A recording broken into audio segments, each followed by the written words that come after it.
Daniel Druve Araújo e é um prazer recebê-los nesta série sobre o essencial do S&OP-BP. Quais são os requisitos para um S&OP-BP efetivo? Nossa série é composta de diversos módulos cobrindo os aspectos essenciais ao processo. Nesta sessão, vamos conversar sobre como o S&OP-BP pode desempenhar um papel decisivo em tempos de crise. Pode ser realmente o salvador de uma organização em tempos difíceis. Vou começar contando uma experiência real. No final dos anos 90, tive o privilégio de participar de uma verdadeira revolução na unidade brasileira de uma grande multinacional. De primeira subsidiária na lista de provável fechamento, passou a benchmark dentro da corporação mundial e referência no mercado local. 10 anos depois, havia triplicado o número de funcionários, aberto outra fábrica e derrotado unidades europeias e americanas como fonte de suprimento de várias linhas de produtos. O ponto central dessa revolução foi um programa de excelência em gestão e no centro desse programa estava o processo de S&OP. Naqueles anos o Brasil estava consolidando a eliminação da cultura inflacionária, tentando implantar a responsabilidade fiscal e aguentando o impacto de crises mundiais.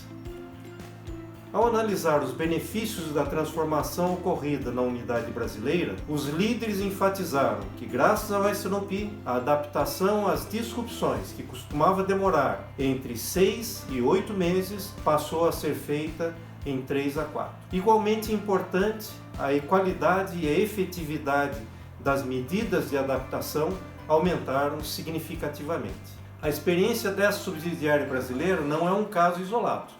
Inúmeras outras organizações que implantaram um processo de S&OP-BP nos moldes preconizados pela pioneira e líder de desenvolvimento nesse campo, a Oliver White, afirmam ter realizado benefícios significativos com o processo. Entretanto, seria um erro pensar que o S&OP-BP é o salvador solitário nas crises. Ao contrário, o S&OP somente é efetivo quando é a parte central de um processo de gestão. O S&OP e BP deve receber informações, tomar decisões e orientar todas as funções e processos da organização. O S&OP e BP deve operar apoiado em diversos outros processos-chave. Um dos erros frequentes e causa da diminuição dos benefícios do S&OP e BP tem sido exatamente achar que o S&OP é todo o modelo de gestão, atuando em todos os períodos de tempo, em todos os níveis de agregação ou detalhe. A falha em entender o papel de cada um dos processos e as suas interações acaba impedindo que o S&OP e BP seja efetivo na sua missão essencial. O conceito de estratificação do modelo de gestão é abordado em detalhes em outro módulo desta série. O S&OP e BP não é uma invenção recente. A primeira grande referência sobre o S&OP pode ser datada de 1989, com o livro Orchestrating Success, assinado por Dick Ling e Walter Goddard e endossado pela Oliver White, da qual ambos eram associados. O livro explicava os desenvolvimentos dos anos anteriores da Oliver White em vários clientes. Portanto, é válido datarmos o início do S&OP em meados dos anos 80, mais de 40 anos atrás. A minha primeira implantação do S&OP no Brasil aconteceu em 1988. Desde então, o S&OP tem evoluído muito e em 2005 a Oliver White lançou o termo Integrated Business Management para sinalizar o novo patamar alcançado pelo processo. Essa revolução também merece a discussão em um outro módulo desta série. Apesar de ter mais de 40 anos, somente há cerca de 10, o S&OP ou IBP foi reconhecido amplamente como uma das melhores práticas de gestão e se tornou até um modismo. Ainda assim, mal compreendido e mal aplicado por grande parte das organizações que afirma tê-lo funcionando. Tanto em tempos normais quanto em tempos de crise, o papel do S&OP ou IBP não é o de detalhador e executor, mas o de orquestrador das diversas funções e processos de gestão de uma organização. Em tempos de crise, essa função de orquestrador é ainda mais crítica. Quando todos estão sendo acossados a cada minuto com uma emergência e uma mudança inesperada de condições, é fundamental a existência de um orquestrador com visão completa da situação, capacidade de análise e redirecionamento de ações e responsabilidades. Essa seria a primeira característica importante do S&P/BP em tempos de crise. Entretanto, o orquestrador em tempos de crise tem uma outra responsabilidade essencial: assegurar que as ações emergenciais não matem o futuro da organização.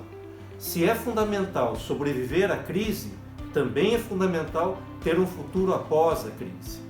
Para isso, é fundamental que algum processo continue a pensar e planejar o médio prazo, ajustando conforme sejam conhecidos os impactos da crise. Não é realista nem justo esperar que os processos focados nas ações da crise tenham a cabeça para pensar nos efeitos dessas ações no pós-crise. Essa é uma função nobre do S&P/BP.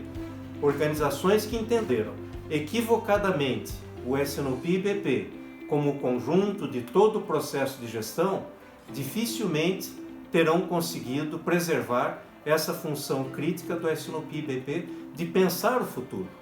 Na nossa experiência, mesmo em tempos normais, muitas organizações não conseguem que o seu assim chamado S&P discuta e decida competentemente além dos 3 primeiros meses do futuro. Em tempos de crise, a tendência é que esse foco seja ainda mais míope.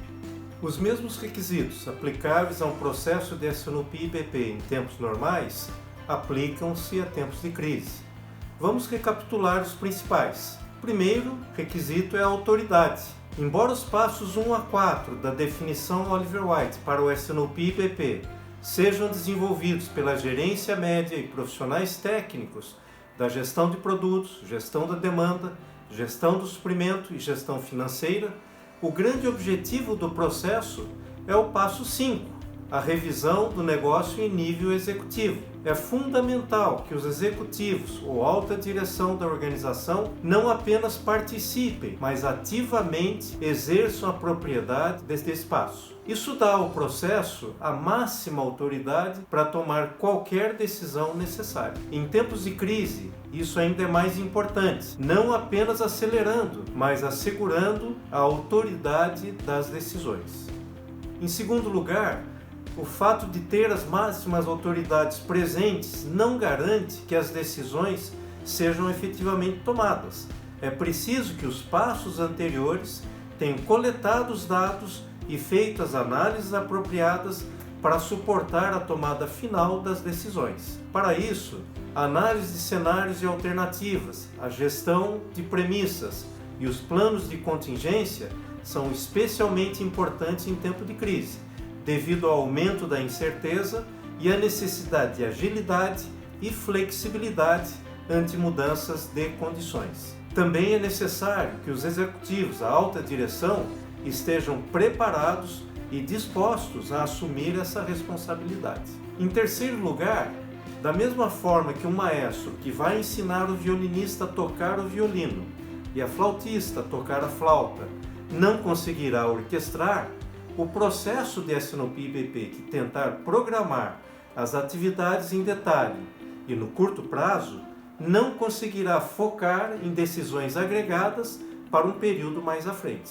É preciso que haja processos mais operacionais para detalhar e implementar as decisões e planos táticos do S&P/BP com competência, fidelidade e uma certa margem de autonomia.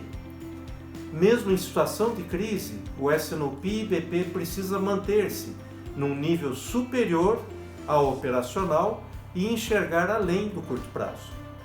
Para que os processos abaixo do S&P/BP tomem decisões típicas do dia a dia de tempos de crise, o S&P/BP precisa definir políticas, limites e planos de contingência que parametrizem os processos mais operacionais.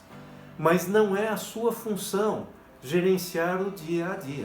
Em quarto lugar, é preciso que haja visão e espírito de negócio, não funcional. O S&P BP é o mais efetivo modelo de atitude e comportamento para os processos mais operacionais e para todas as pessoas da organização. Se, por exemplo, o diretor industrial está disposto a sacrificar os objetivos financeiros e de marketing do negócio para conseguir mostrar um desempenho melhor da produtividade de manufatura, isso tenderá a ser a atitude e o comportamento de todo o pessoal sob sua responsabilidade. O mesmo vai acontecer com relação às outras funções. O participante do S&P precisa ter competência em sua função, mas as decisões precisam ser tomadas em função do que é melhor para o negócio como um todo e não para cada função. Em quinto lugar, é necessário assegurar a viabilidade. As decisões e planos podem ser desafiadores, mas precisam ser viáveis. Se isso já é um requisito fundamental em tempos normais, ainda mais importante em tempos de crise. Respeitar uma limitação, mesmo que tenha impactos muito ruins sobre o futuro, permite preparar-se para as más consequências, minimizar os prejuízos e buscar alternativas e medidas de contingência. Ignorar limitações, apelando para o senso de heroísmo da organização, somente por muita sorte dá certo. O mais provável e frequente é que signifique um atraso nas medidas necessárias e uma piora das consequências. Há outros requisitos para um S&P BP efetivo que são importantes também em tempos de crise. Eles são apresentados em mais detalhes em outros módulos dessa série e encorajamos você a assisti-los. Neste pequeno tempo, queríamos provocar suas reflexões em termos do quanto e como o processo S&P BP pode ser um verdadeiro salvador para a sua organização em tempos de crise. O S&P BP deve atuar decisivamente como um integrador e um coordenador dos processos de combate diário à crise, tomando as grandes decisões, estabelecendo políticas e direcionamentos para o dia a dia. Deve também ter um olho na crise e outro no direcionamento e objetivos estratégicos, definindo o quanto é necessário e justificável desviar-se momentaneamente para garantir a sobrevivência na crise e como retornar o mais rapidamente possível à estratégia em vigor. Ou, alternativamente, quando será necessário rever a estratégia se a crise impuser mudanças importantes e irreversíveis. Uma vez orientados os processos mais operacionais, compete ao S&P BP focar sobre o day after. Quais os planos para a organização assim que a crise começar a ser vencida? O que é necessário preservar e o que é necessário preparar? Naquela subsidiária brasileira de uma grande multinacional que eu mencionei no início, houve uma crise que exigiu a colocação de grande parte dos funcionários em layoff. A maneira como a empresa gerenciou essa providência inevitável foi tão cuidadosa que aumentou a lealdade dos funcionários e preservou os elementos mais importantes para a retomada após a crise. Os processos mais operacionais de gestão de pessoal e relações trabalhistas fizeram o trabalho concreto, mas as grandes decisões e diretrizes foram responsabilidade do S&P BP. Concluindo nossa breve conversa sobre o S&P BP em tempos de crise, devemos enfatizar, não apenas em tempo de crise, mas em todos os tempos na sua organização, o S&P BP é mais do que um processo, é uma maneira especial de gerenciar uma organização, com mudanças importantes no papel dos executivos ou alta direção e na cultura de toda a organização. Nós preparamos um e-book sobre o S&P BP em tempos de crise. Para recebê-lo, basta responder a uma breve pesquisa através do link indicado ao final. No segundo link, você terá acesso a um teste de conhecimento sobre o processo de S&P BP, recebendo em seguida uma avaliação e sugestões de desenvolvimento. Explore mais sobre o S&P BP como uma melhor prática de gestão em tempos normais e em tempos de crise. Acesse o link da ABAI e entre em contato conosco.